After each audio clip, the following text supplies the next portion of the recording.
Hello everyone, welcome to my another mini blog. আশা করি তোমরা সকলে খুব ভালো আছো, আর আমিও খুব ভালো আছি। কয়েকদিন আগেই আমরা গিয়েছিলাম মা গুপ্তমণির মন্দিরে।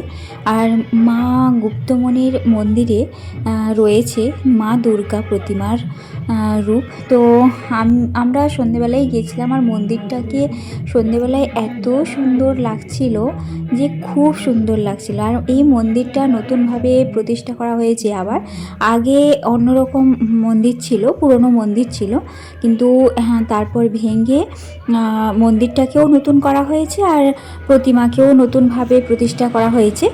আর আগে যে প্রতিমা ছিল সেই প্রতিমাকে এখন একটা গাছের গোড়ায় রেখেছে। আর ওই যে দুর্গা মাকে দেখা যাচ্ছে, শুধু মোমবাতি দেওয়া ছিল, ভেতরে কোনো লাইট ছিল না। আর এত সুন্দর লাগছিল। আর এই ছিল আগের পুরনো প্রতিমা। আর ওইদিকে একটা দেওয়া মতো করা রয়েছে, তো ওখানে ছিল মায়ের আর একটা ছোট্ট প্রতিমা। তো তোমরা নিশ্চয়ই জেনে থাকবে যে গুপ্তমণির মন্দির পাশাপাশি এইখানেই রয়েছে। তো চলো আজকের ভিডিওটা তাহলে এখানেই শেষ করছি। আবার আসবো নতুন একটি ভিডিও নিয়ে, নতুন একটি ব্লগ নিয়ে। ততক্ষণে তোমরা সুস্থ থেকো, ভালো থেকো, বাই।